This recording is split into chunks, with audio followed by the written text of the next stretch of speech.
Buenas tardes a todos. Aquí Madonna. So here we are. My talk today is going to be about incident response, and you'll see that this is great fun.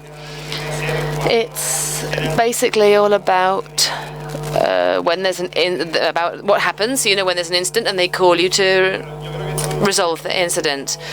Some of you may know me, but my name is easy to remember. It's Pedro Sánchez.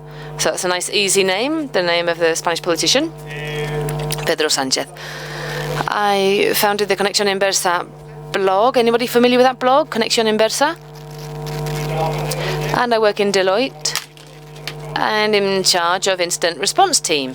So we're going to see a specific case of what I call those fires, I refer to as fires, which are hard to put out. And we're going to talk about what tools we use, and I'm going to give you some demonstrations, some examples based on what we discover.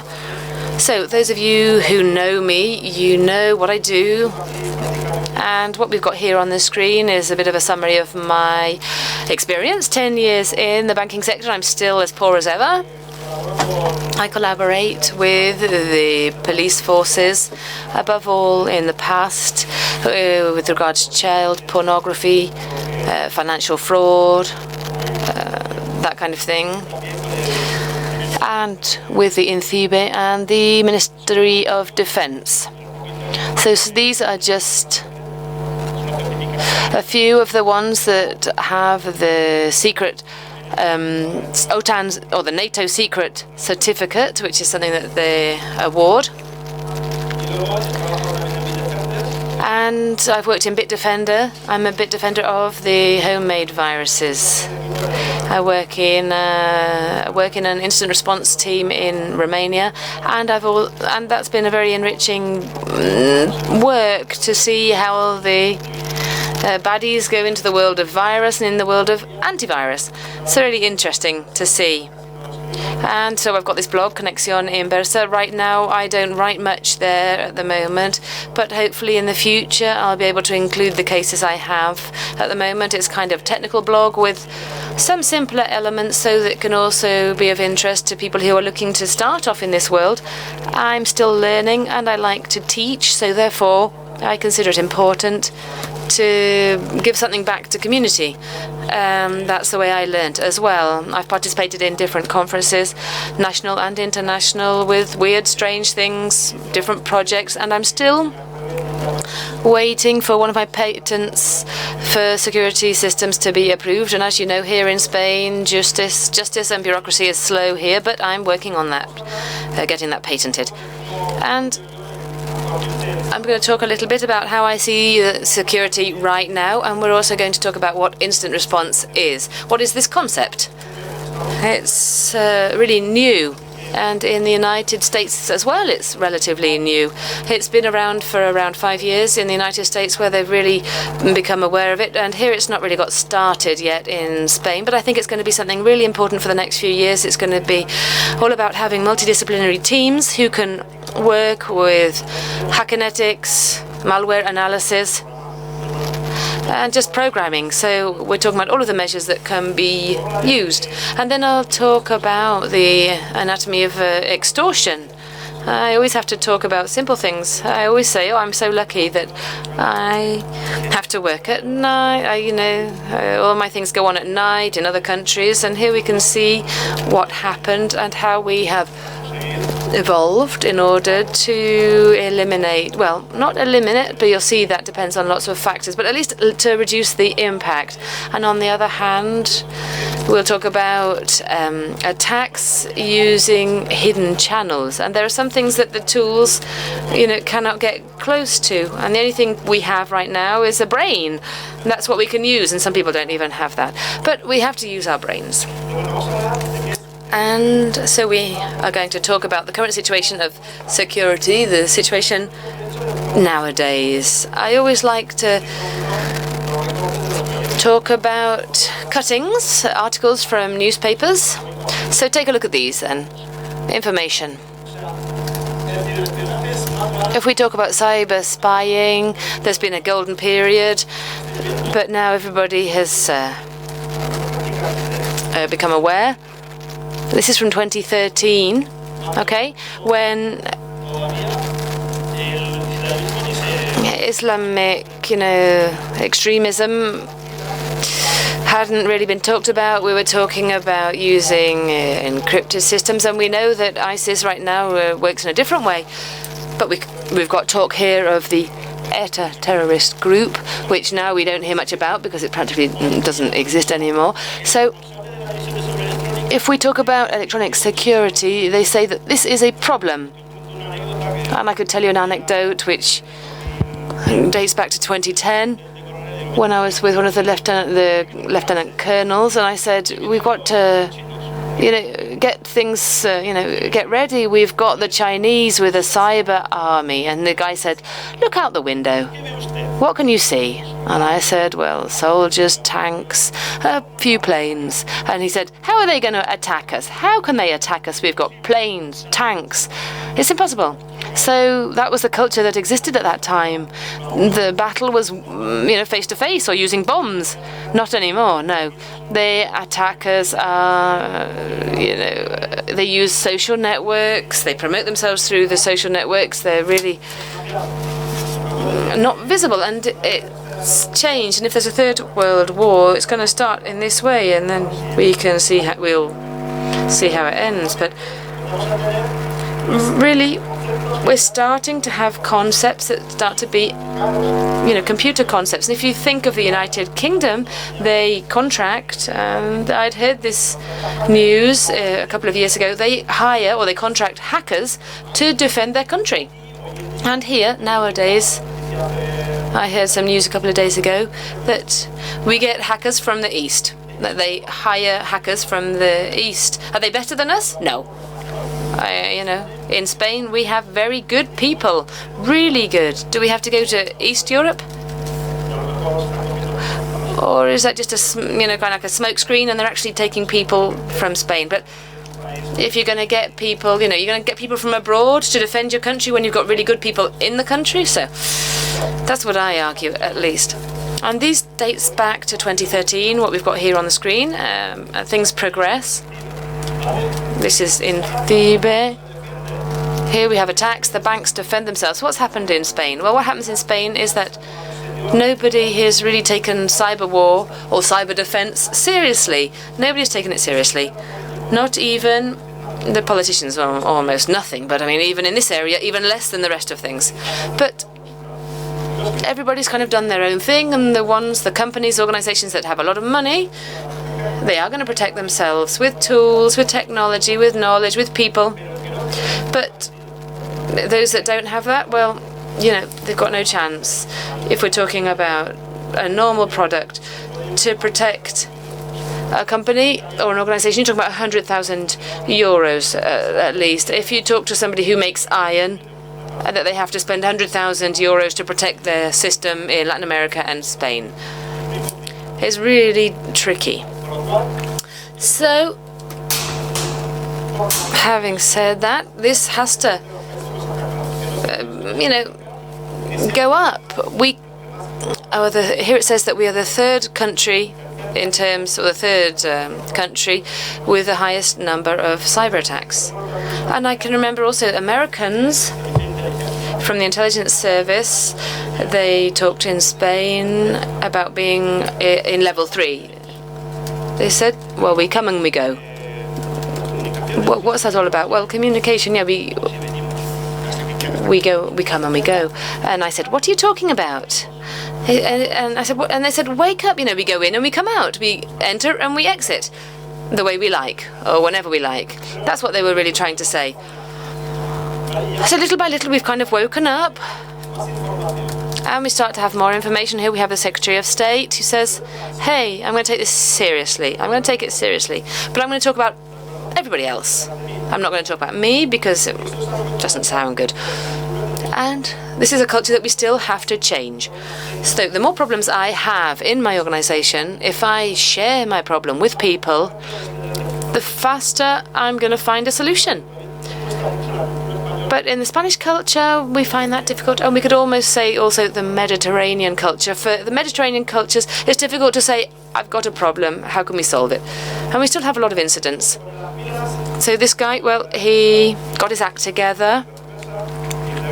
And he says, come on then, instead of using cannons, we're going to look at what this is all about with IT, Lenimap, Betasploit. How can we, enter this and take it seriously? And so here they create, together with NATO, they create cyber defense teams with people who are very specialized, and both police, civil guard, they're well prepared regardless of whether they may have a lot of work or a lot of cases. And we have, even though we've arrived a bit late and we've taken our time, it's taken a bit of an effort, but we are prepared. And this shows that all of these things that are happening, well, to deal with them, we really need to get our act together, because we've got the attackers, and new generation attackers, as I call them, and they use APT concepts. We're not talking about normal kind of intrusion or intruders. The age of hackers has come to an end. The one who would enter a server and said, look how good I am, look how bad your security or defense system is. It was all about their ego, because it was a real hacker, somebody who was studying that field. But now they are hired, they are contracted by the mafia, by governments. We're talking about a different concept of hacker. Okay, so therefore they develop much more complex tools. And here we have an APT. Why? Well, I'm not going to intrude. No, what I want to do is to enter and stay there, and I'm going to develop. And how am I going to do that? I'm going to do that with malware. I'm going to hide myself. I'm going to remain inside or behind that installation for a long time, and I'm going to gather data little by little. I don't want money, I want information, and that makes it much more complex if we want to detect malware. And we're just going to talk about a couple of examples. So what does that require? It requires monitoring. It needs to be constant monitoring. Some people say, hey, I've created a tool which is amazing. And when you have an attack, you're going to see a screen telling you that they're attacking you. Well, you can forget about that. The perfect tool does not exist. You might be talking about malware APT in the machine which is being connected with China, and the China is called Xinlu. The Chinese person is called Xinlu. No, we're not talking about that. We're talking about a different kind of intelligence, which is going to be the people, and this is important. What's important is, well, where we have to look at where are they attacking. They're attacking critical infrastructures. These are both public and private organizations and bodies, and here people are perhaps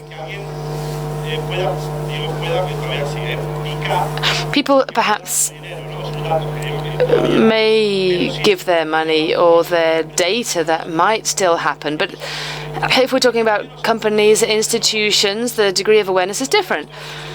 And we've got lots of things.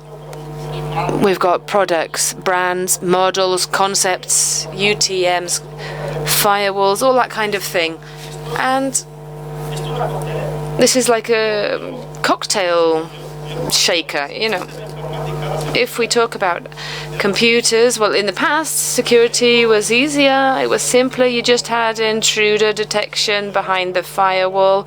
You had these kind of protected systems with antivirus software. But now antivirus needs to be certified. I don't know if you've seen this or experienced this, and this is true. In order to give you an example of Kaspersky, you have to have a certificate in order to use the console to deploy the agents. I mean, you need to study a master's degree to be able to do that. Fuegos. And now I can multiply that by the firewall and by the intruder detector. So eventually, you need such a wide knowledge of your network and the products that very often either you outsource that or you'll end up losing the opportunity. And when that happens, the attacker will be there to take advantage of that. So please bear this in mind. And this applies to all technologies we have nowadays. Next, we'll see a short example about how this is easy to skip, and the techniques, which is quite funny. So there are a few for anti-malware brands, and these are easily ignored by touching a bit of the code, saying, well, I'm not the malware, I'm the explorer. Okay, you're the explorer, please come in. And nowadays you also have the called sandboxing.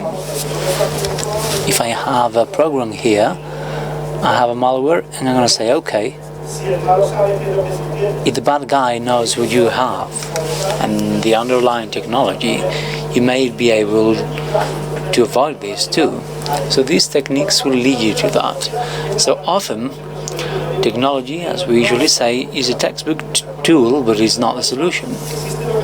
This is why we have the so-called cyber incidents response teams, who are the people who have that ability or that knowledge.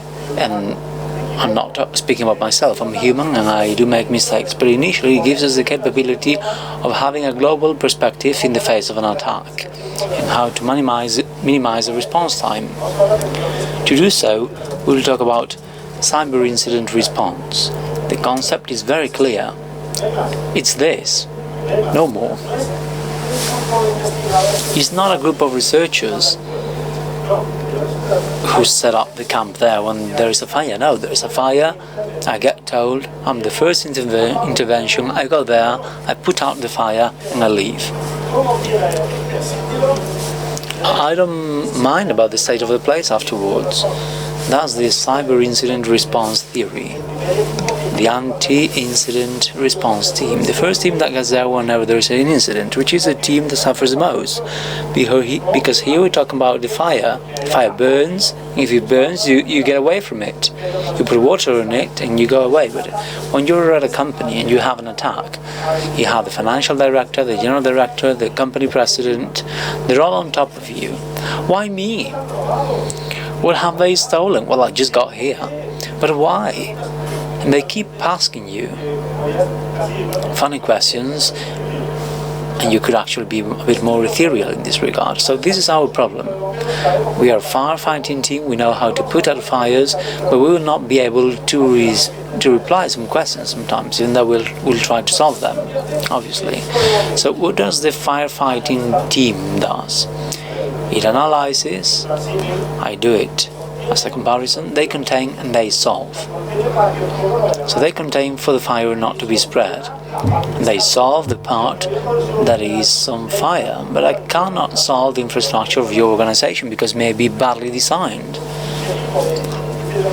So an incident response team is a team that gets there, tries to put out the fire, and we'll see how.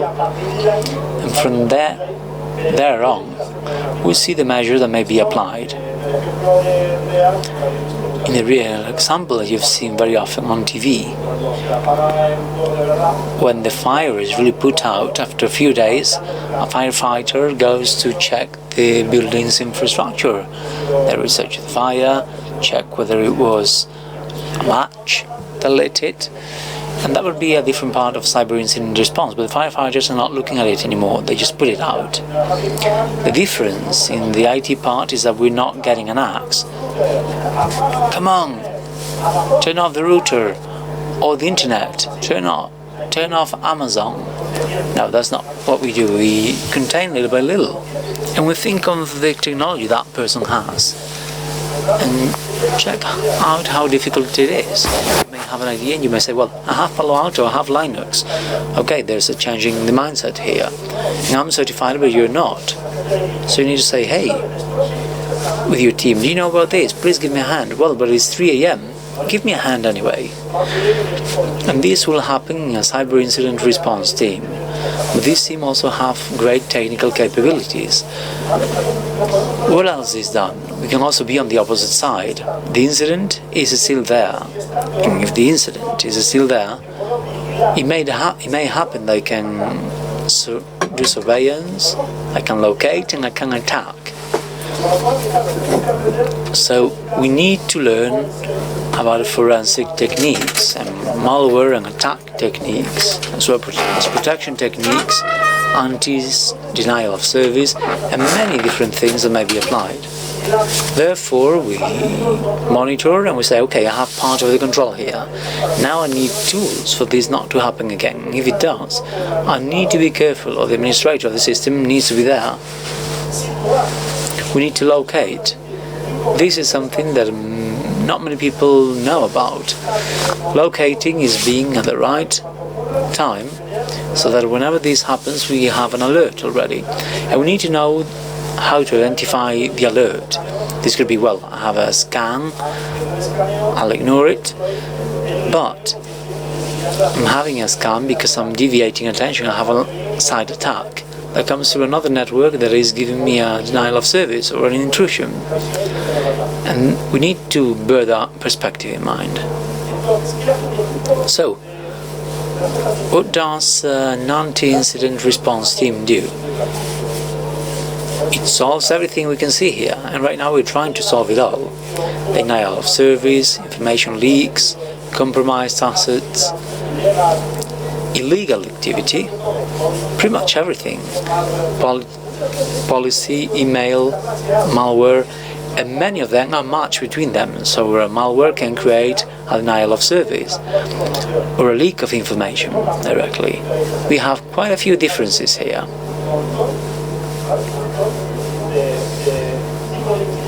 There are many incident types that may be categorized with many different attack types, so we need to know them.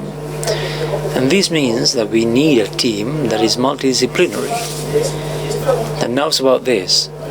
And there's very little on this, so I do encourage you. Please do it if you feel like it, so that this can be your future. And there are people here who know about everything. Initially, we cannot be experts in everything. Databases, malware, it would be impossible. So this multidisciplinary team usually has between 5 and 8 years of experience in the world of cyber incidents. And this is where they create the team and the technique. And inside they just don't work crazy. They work with procedures and with a type of methodology that comes given by the Americans. This would be the idea. And this team would be doing this. They're trying to solve an incident that starts with one and ends with many, maybe, depending on the amount and the type of activity they have. And the attacker is not just one, it's many of them. And sometimes the attacker doesn't come from the outside, it comes from the inside. So it's even more difficult to know where the attack is coming from. So some people know about databases, other people know about malware, information leaks, technology. When you have that perspective, you may call a team member, say, hey, give me a hand. But this is what the team is like. That's the definition of cyber incident response. It's a first intervention team with knowledge, with wide knowledge apparently, to give it to the customer and help the customer. So what you may see here, I'm going to go through it quickly, because this will be a high level, level 1. A high level is what I need to do. And when the customer has a loss of income or an impact on the service, Amazon, for example, Amazon gets there and says, well, I can't sell. Why? Because something weird is happening in the application. Okay, first intervention team, which is usually Amazon's own team. Let's see what's happening. So they are categorized at a high level and deploy the type of incident taking place. Service denial. Let's check our systems. If it's hacking, let's assess all the inputs and outputs to the system. Let's assess the traffic, and basically this will be the maximum level. Then we have a lower level, which is level 2, and this one doesn't affect production as such. It may happen though that it could affect production. What happened here? Well, we found user accounts that do not belong to the system in active directories that the administrator didn't check. So this may lead to a bigger incident. And then we may have a third case, and what is done here is an inappropriate use or to research in the long term. Well, I kind of feel that it's reading my email, that what I wrote appeared in the press, and this is something that needs to be researched in the long term. In a first intervention, the incident response team may go in, check it out and assess it, but that's not their task. They may outsource it or delegate it. To sum up, what is done here? They minimize, monitor, manage the crisis, and this is very important. We are technicians, but we also need to be able to talk to people and say, calm down, it's okay. Tomorrow you'll laugh about this. Nobody does laugh about it the day after, even though we say so, but nobody does laugh. When they create a robot on a database, you're like, what happened? Is there a poltergeist in here? My presentation disappeared. By the way, I'm Pedro Sánchez. It looks like I'm starting the presentation all over again.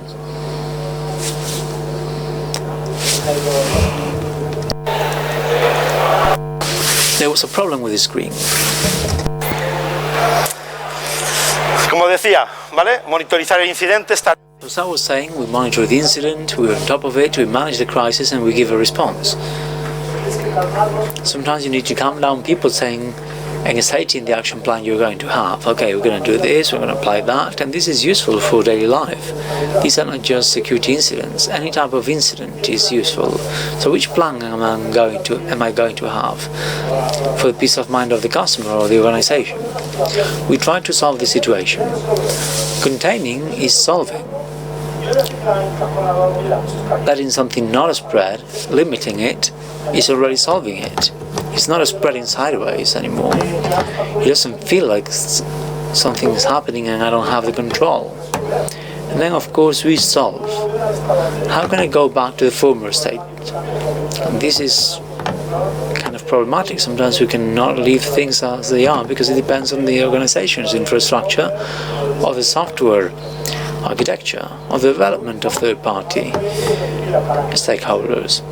And then we need to inform and prevent and say, okay, for this not to happen again, you need to do this, this and this, and then the customer will decide whether they need to outsource, hire, and this will be the management side of things. So all of this that I just showed you, how will it apply to a real case? Let's look at an exhaustion anatomy. Let's see what happened. So a certain company tells us, well, I just got this message. First of all, we need to check whether this is true, whether this is credible. How did I receive this? Well, it was sent by SMS, but who did? My cousin. Okay. How do you get this? Through an email? Or from this person. Who's this person? We don't know. So we check the social networks and we do intelligence. We're going to assess whether that is credible. And we talk to Insibe and say, hey, have you heard of this email, this campaign, or this email address? Can we give it credibility? Because often nothing will happen. We may be calling the army when they're not needed, in fact. It is important, though, to bear in mind the type of threat, because it says, well, you have 24 hours to pay,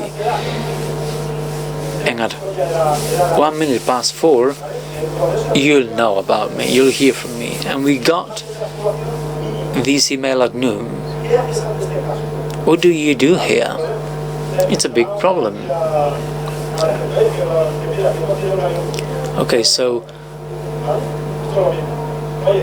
we have hit a Russian plane. What can we do? And this is the same situation. We're getting a threat and we only have 1 minute after 4 to reply. So what do we do here? and a massive environment is created here. Credibility is given to the threat. A committee is created, like crazy, without any protocol or procedure. Call this, call that, do this, do that. And that's the reality. And when you go in, you may say, okay, let's sit down and see how we can solve this and how we can adjust this. And then we'll look at the steps that may be made. First, and very essential, we have the executive meeting. We need to get together with the owners because there's a decision-making element here. I cannot decide to turn on the servers or the router. No, this decision is made by somebody else. So here we establish which are the entry points and the exit points we have. The typical network map, thought from high above. So which are the risks? If at 4:01 everything collapses, what are the implications for this? What are we losing? And many people have assessed this. The saying. The people who are mistrusting will have backup. So you have planned it, you have it already. And if this collapses, you can get the emergency side, you can activate it, business continuity, you have another alternative. We think of the fall. Because we don't yet know that this will happen, we need to assess the impact, which is very important. That is the risk, and obviously we need to see whether we need to activate that business continuity. This is risk management. Some organizations have it, and others, however, don't know. I'm from Zaragoza, and they tend to say, what?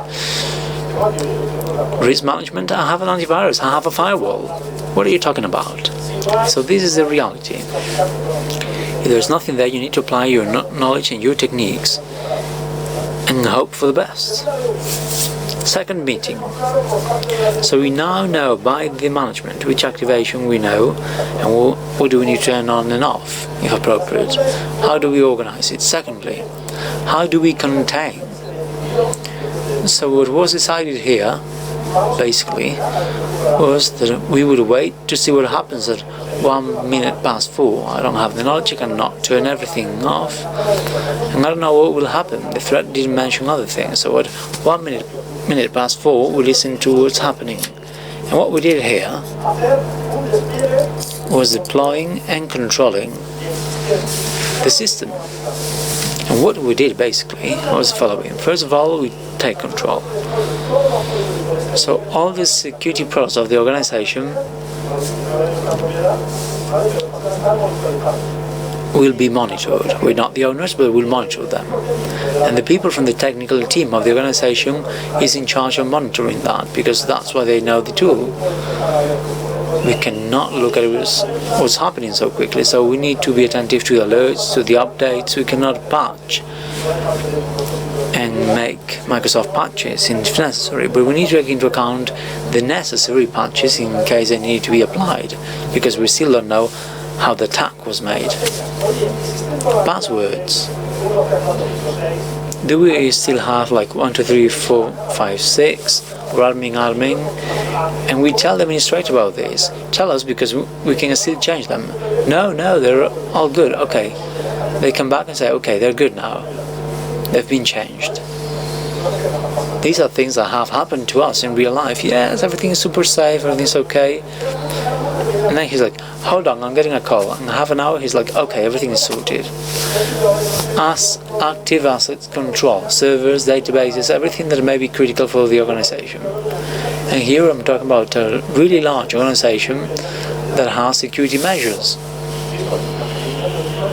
I insist. With the small companies, they'll be eaten up, as we see in the examples. So what is done here? Installation of security elements and deployment of virtual machines, network analyzers, Snowbro technologies. We'll have those technologies, the customer has them, we'll deploy them, we'll have them in a critical status to monitor everything that goes through the internet, that goes through network at that point. And what is deployed here? well, sandbox technologies, for example, to assess email traffic incoming and outgoing, to check whether there was some sort of malware. What else was said? We had intruder detectors focused on network traffic, which was quite concerning because we considered that the anti-malware was well defined. And here we set up some sensors and different sub-networks, and what was done was to compile the information in the case of anomalies or problems. The surprise is that there were many problems happening out of the attacker's timetable. This created some unrest because we saw that something was happening with the infrastructure that was inherent to the attack, but something was happening. There was a little problem, something wrong in the network traffic that needed to be researched, and the reporting eventually was an application giving false positives, but it needed to be researched. So this is categorized. What do we do here? Something the company didn't have. Something very simple. The Windows logs, let's quickly set up the Windows logs, mainly in the timetable of the attack, so that we can assess and study this. And this is very important because if the log is centralized and the attacker goes into the system and erases the log, I'm done. So let's bear this in mind. And since they had technology, and most of them are organizations with Windows technology, Windows Server allows you to do this. So what we did was to set up a server within the domain with an NAS. Directly we did the forwards to the server positions and the workstations. Quite crazy actually. That requires support from the organization administrators. So what did we do with this information? It needs to be exploited. So here we are foreseeing, and we created the IC search. We're implementing technology from the organization and technology that may be open source, that may help at some point in time. So we could have had Explan, but since this one was free and we knew about it, it was very useful because here we can put any sort of information, and it was very useful to do a fast index search or having a control panel at a certain point in time. What else did we do? All the requests coming from the resolutions of the DNS were transferred here through Malcolm, which is an open code project, much more evolved. This is an older version that we needed to alter so it could have made millions of requests, and this gives us the perspective of the current requests and whether there was something strange. And when the deployment was done, misconfigured in some cases, what is done here? Okay, at 401 we all look like clay statues. There was a big silence, and no one was even breathing in the systems department, only the phones were ringing. So imagine the atmosphere. Traffic was normal, there was nothing there. The monitoring was done with Tivoli, and everything was going well, no problem. We didn't see anything. But at 4:03, funny enough, not at 4:01, but at 4:03, we started seeing lots of Google requests, all of a sudden. And that is a certain guideline. We said, okay, people are checking the email, or the news, or YouTube, whatever is happening. And obviously, checking the traffic increase, we saw the HTTPS, and we saw that most traffic was coming from a single department. And this shows you the following. Hey, you think something's going on here. Let's discard the traffic. That may be good, and this traffic is good, but what is happening here? And we started seeing this.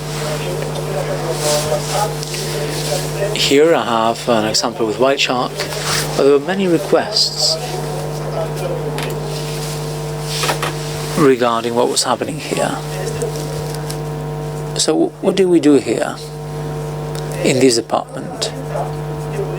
We're lacking a tool to monitor processes in each machine. So what we did here was to deploy Sysmon. It's an open source tool that has saved our lives. We didn't really know what was happening in that department and why there were so many requests. And talking to users, some of them were in Gmail. Some others weren't, but in most machines we had the same size of packages to Google. And this was quite weird. So Sysmon, as we'll see next. And here's a short video so you can have a look at it. And this is a tool that we made for this. So this takes the Windows loops, it parcels them, and it structures them. The executables go to a file. The origin IPs to another time, the destination IPs to another place, and it generates these different sorts of files. So it gets those executables, it does a hash to calculate their footprint, and they're sent to Bisotal as a first help tool. So Sysmon is an agent from sysinternals that allows you to trace memory processes, and there are commercial processes that are very expensive for this, and Sysmon does it very easily. So we said, okay, let's not get a license from the manufacturer because it usually takes 6 hours.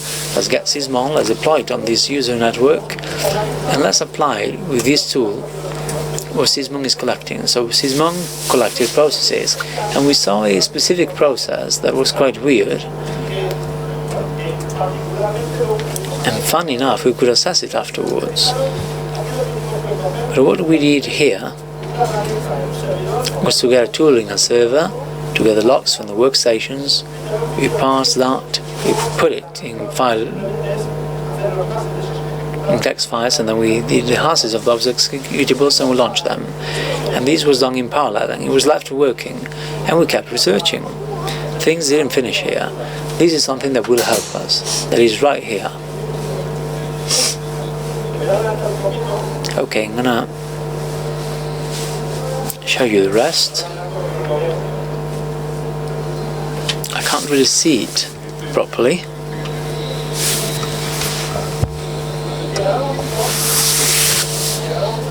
And at some point you'll see how you can see something. And this is a problem in one of the programs that we saw in the machine that led to previously doing the forensic analysis. But look at this. Here they do the hash, they calculate it. Once that is calculated, send it to total virus as the first tooling option. And there were many, and this belongs to a particular machine. 0, 0.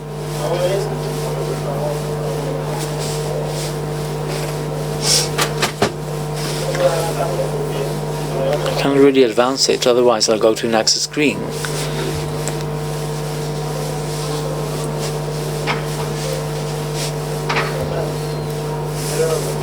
Well, believe me, and you'll see the video later, there will be a note here saying that an antivirus has detected a malware. Instead of 0, it will show 1. Since we're running late, I'll continue.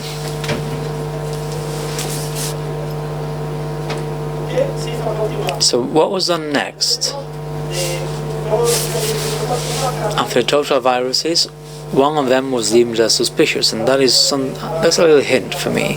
Network traffic. At the time the attacker mentioned, the attacker hasn't published or said anything yet. HTTPS network traffic increase, and let's do a forensic analysis that actually does the acquisition. So when it does the acquisition, we use different technologies. Well, let's not think that there is a specific or especially strange technology. As you may see here, because I'm not seeing it properly, but it's here.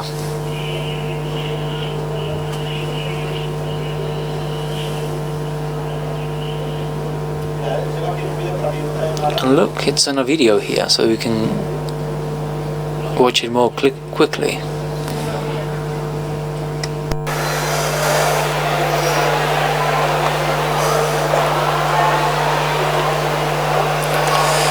Aquí lo que estoy haciendo simplemente es me voy a recoger una serie de scripts. So here I'm just collecting a series of scripts. And this will be one of the 1,000 free programs we have available. And as it shows here, this just does an acquisition of machine evidence. So I'm not using NASA technology. NASA uses this technology actually, but it's not NASA technology. These are scripts and CMDs, the traditional ones, that really help you in cyber response. But de toda la vida, ¿eh? So this is what we've always seen, but you can have acquisition, the ports, a dumping of the RAM memory, and if we advance a little bit, here we have this the executed script, and we can see the memory dump. It's going to create a folder with all of the information that's included in that. And this script tells us how the script is developing or evolving, if we're having any errors are appearing or anything like that. And tools, legitimate, free tools. I mean, there's nothing strange here. We're not talking about anything strange, and you can program it in order to include more tools if you want. So just basically scripts. I'm going to abort.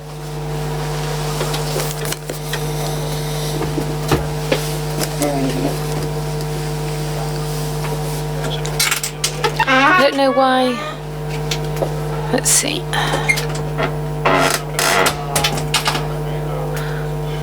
Ah, the screen. I lost the screen for a moment there. But we're going to talk about something. Is what we call hidden channels. So if we do the forensic and we look at the evidence, we find out, we say what we've found here, what we've got here, and what we saw was that the attacker, we don't know how, well, I imagine, as in all cases, they had infected the machines. They had maybe an email that had been opened or something. I mean, the how is very difficult to find out. Above all, if you don't have preventive technology, if you don't have that, it's very difficult. And so we thought about what this was all about, these hidden channels, and attackers are using this a lot now, and they're going to, to increasing the use of this. We've got malware, which has the leaking of information or the theft of information. So we could be talking about, for example, the use of port 443, which might have an intermediary server, or they may use social networks, which is like in the case we saw. So the idea of taking the equipment, do the reversing, looking at what the program did, we said, wow, this has been, they did this really well. And look at the technology. What did they use? Well, above all, social networks, which is just going to not set off any intruder triggers, because it would be encrypted. You'd have to have an intermediate tool with certificates to get rid of the SSL and to re-encrypt it and send it. And so they had that. So initially, that wasn't the problem. And you can see here, I'm going to do a demonstration. Let's hope we can see that. I'm going to do it without the video. So I have here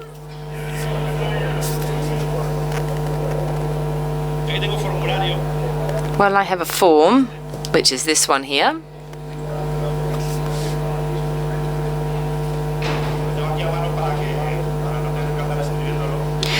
I've got it here so as not to have to type it all in, but what I'm going to do is a keylogger, a malware, with Google Forms.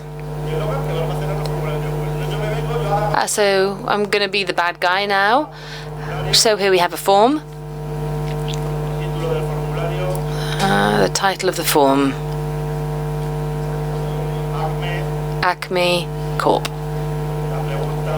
Question.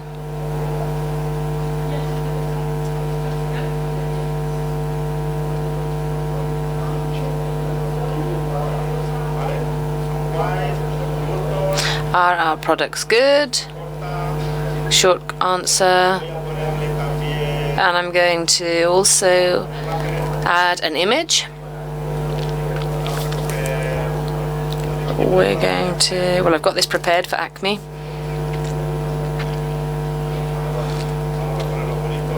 We'll make it look nice. So I'm showing you a form. This is a Google class. I'm going to go to answers. So when the answers are written, you're going to create a spreadsheet, and we're going to call that spreadsheet, let's think of an example.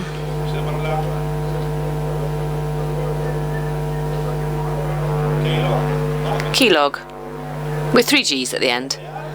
We'll create, and then I have my formula, my form created. Here we have the spreadsheet where the results of the form will be included. I can change the appearance, I change the color, and I send the form, and this is what we would send so that the receiver can send their information using that form.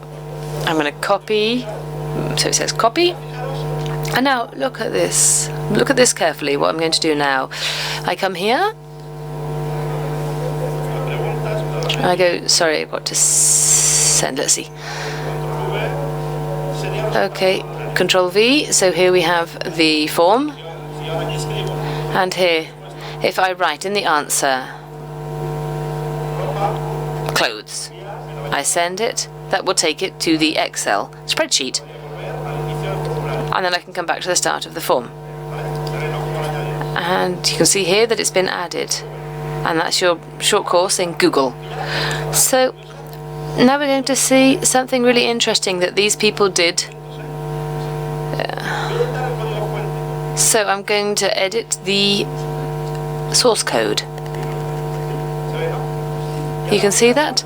I'm going to go to the malware, which is decomposed, and I've got it all prepared, obviously, so that we can see it. And this is it.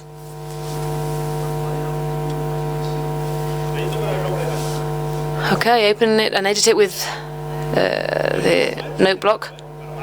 And this malware, well, I mean, what it does is capture the keys that are being used. So it's a keylogger. And it's so simple that if we look here,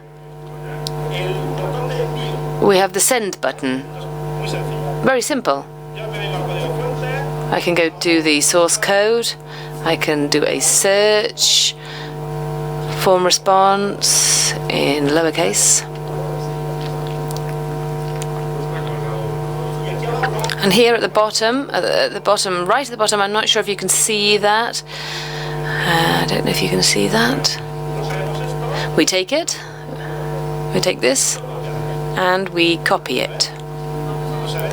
You can't see it very clearly, obviously, from that distance, but you can see where I am. Oh, it's gone. Yeah. Okay, let's do it again. Okay, Control C. I go back to the source code of the application. I come here. Control V. Right. I've got the button, but now I have to tell it which Excel sheet I need. Here we can see it says entry plus a number, so I'm going to search for that. I come here, I search for it, entry point, and this indicator is the sheet where the result will be positioned. So I copy it, and I paste it.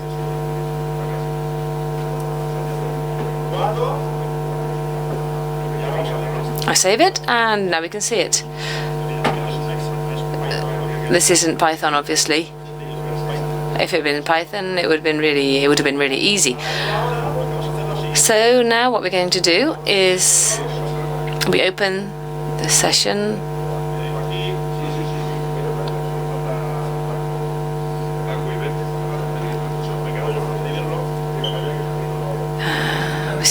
Do anything I can not to have to type it in, but here we go. We put it in Python. This is just an example so that you can get an idea.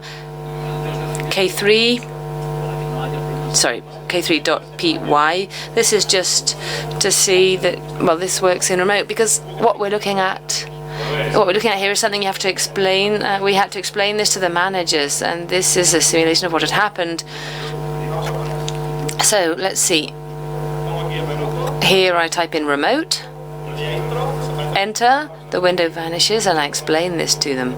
You have to explain when you execute it, or you execute a program, you don't see this when you're executing it as a user. And then, for example, we could come here, open a new one, and for us to be able to see it, you can see, right? This one is a secret, it's not optimized. Here it's going to be updated. The malware isn't optimized. It goes in each column, but it's going to work in practical terms. It's taking a little while to refresh, but that's because of the connection, and if not, I'll do it myself. It's filled in some of them. And I've updated it, I've refreshed it with F5.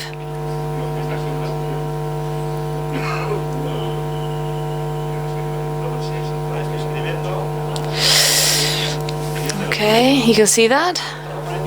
Completely transparent.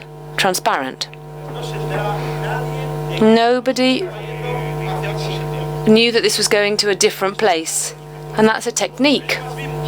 What else did we see? Well, we saw that something had changed in the affected machines, and we thought, well, what have they done? We saw that the browsers were compromised. If I minimize that, I come to a different demo so you can see.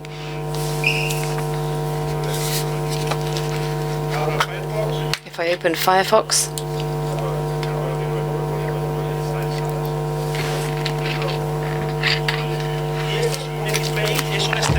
and this is XP. This is a malignant or a malicious extension. I can say, download the new application. It's really nice. So we did, we looked at how the equipment had become infected, but the average user, for example, doesn't know how to get rid of them, and they don't even worry about that. Haven't you ever seen maybe with your family, your relatives, or a customer or somebody? They have the browser full of bars. Everything except good things. So here we come. I drag it. We get this pop-up. It warns us, but we have to imagine that the user says, yes, I'm going to install, and then they reinitiate, they restart. And I've done this as a demonstration. Here I am. Well, this would be transparent. It wouldn't be visible. Here we've got FTP, and I'm going to cancel it. We're going to look at it in a different way, so I'm going to cancel it. It asks for the FTP password and user, and then it talks about a configure or a setup file. So this would be transparent there. We wouldn't see any of that. And that's going to be sent. The information is going to get sent. And so here we have a man in the middle or a man in the browser. So we've got software in the middle of the browser to capture all of the requests in such a way that, well, if I go here, for example,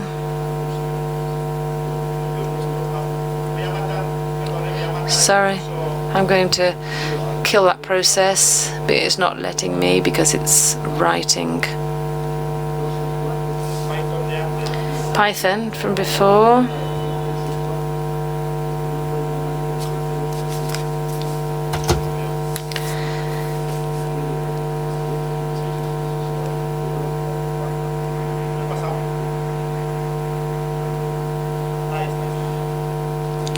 Okay, here we go. And here,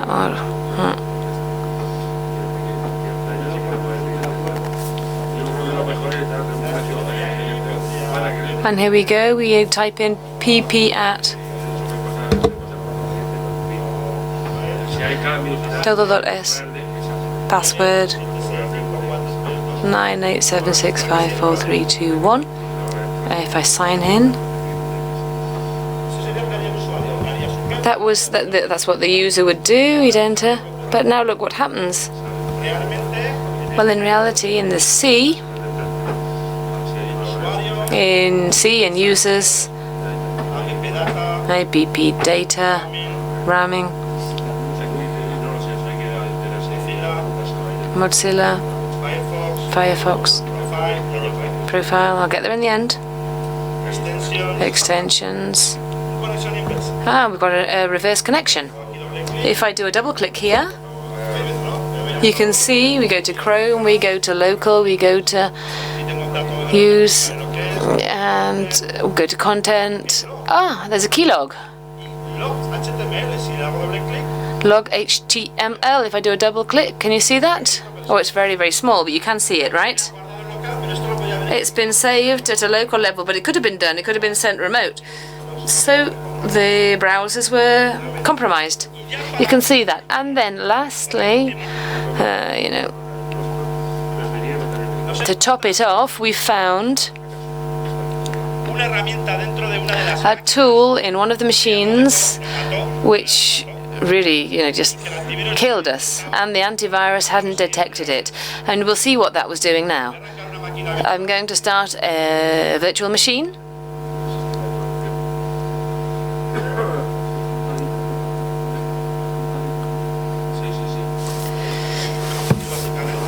Very basic, so you can see. We've got Kali, famous Kali, Rotator.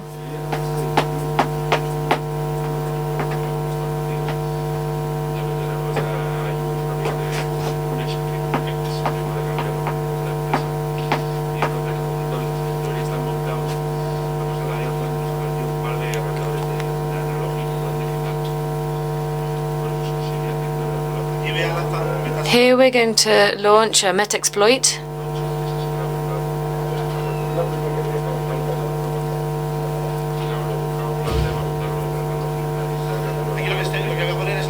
And so it receives the exploit, but here if we go to if I go to that folder, demos, we've got the putty. Now I'm going to do two things. First of all,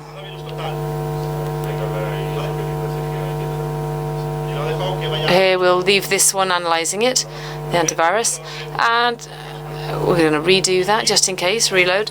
And in the meantime, while VirusTotal is doing that, we check it, and I'm going to execute it in the meantime.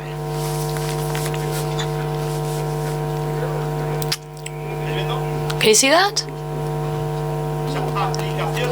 Applications of the administrator systems were compromised.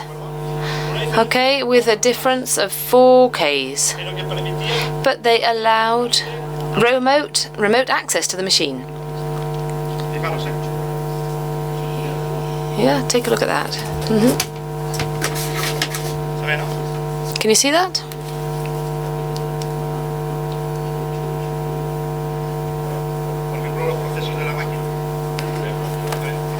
We've got the processes of the machine here, and what's more, in the applications, it wasn't just the application that was compromised, but part. It wasn't activated when I just opened it, but rather when I clicked a particular button. And so imagine the degree of compromise that existed. So if we go into VirusTotal, we'll leave it doing its job, and I'll continue. So you've seen that? Hidden channels. Practically invisible. And having said that, what conclusions can we draw? Well, very easy. First of all, the guys know. You know, the people that did this had really worked it out in advance. They, you know, knew where they had to send that malware. So they had prepared scoring of that information. They had found, well, this is still pending, but I imagine they had a fake profile, LinkedIn, they made themselves a friend of a friend of a friend, and in the end they send you an Excel sheet, and that's what it's all about. So they developed a silent APT, which used really simple technique of using a form. And in Yahoo, you've got database that you can link up, and there's a lot of this out there. And in the end, what they did was they achieved control. So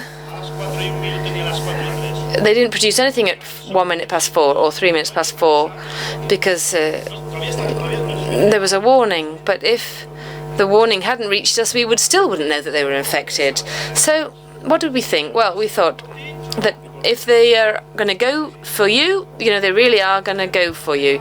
You're going to be able to defend yourself, you're going to have to fight, but that's the way it works. And latest technology in malware, which is actually, that's really simple. And let's just say, a priori,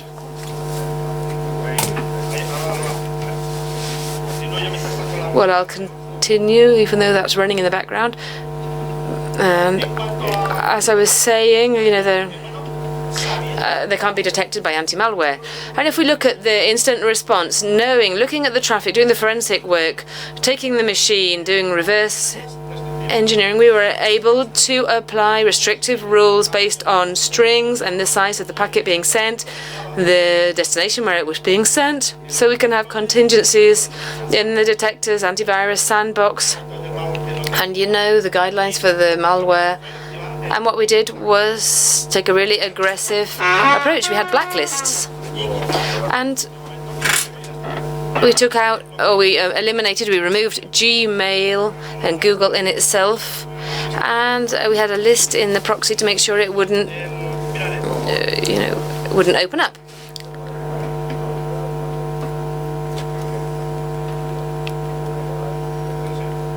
Let's see. If I do something on my computer and then the screen doesn't do the same thing, I really find that a bit confusing. But let's see.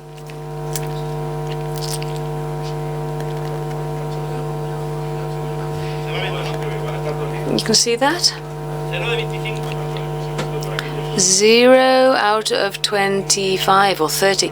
It doesn't find anything. And this is putty, and putty works. So it's not one of these malwares that just produces an error. No, it works. Obviously, you know, as you'd expect. Well, I can guarantee you that there's going to be 0. None of them see it. And this has been tested with virus and also on a battery of virtual machines with antivirus, because sometimes they might catch it, but they were completely compromised. And what did this allow us to do? Well, it allowed us to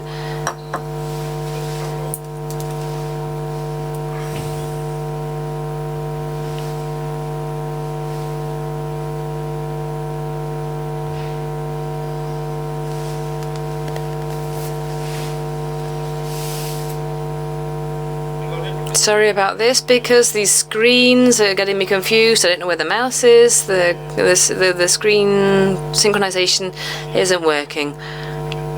So let's do it this way so we can see it. So what was the conclusion then? A lot of technology is not going to help, because when it comes down to it, there are things that you're not going to see it, and the only ones who can see it are the people in incident response. The knowledge, the expertise, the person who's working in instance, who has suffered other incidents, and the things that would confuse others would set off a warning alarm in the mind of the instant response people. Others, you know, might not see it, but we would be the ones to say, hey, that's not normal. And if people hadn't, if in this case, for example, if we hadn't received that call, it would have just completely gone unseen. So I just want to stress that it's not just about technology, but it's also about techniques and, you know, using our brains. So without any, if there are any questions before we finish? We have a microphone in the room, please. Make sure they use the microphone.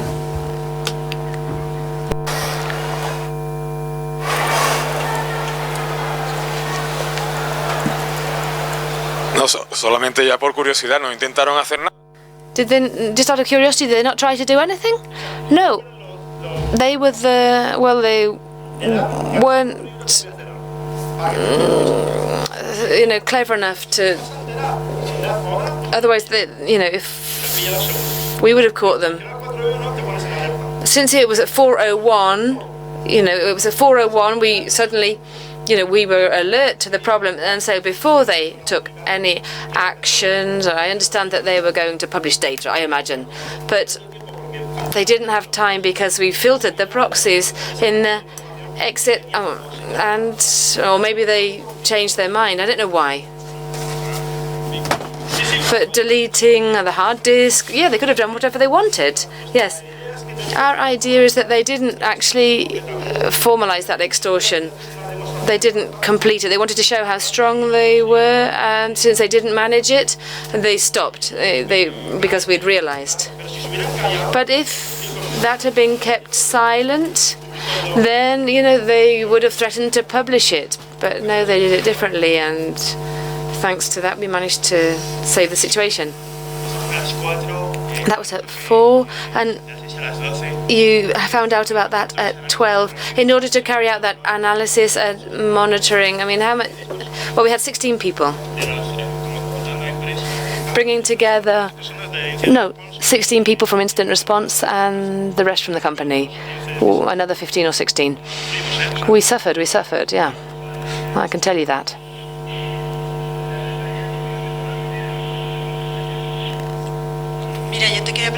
I wanted to ask how many users were compromised. Next question? I can't say that. Many. A financial department. Many. And could this kind of attack be used as social engineering? So that people might devote their work in one direction and then enter by a different place.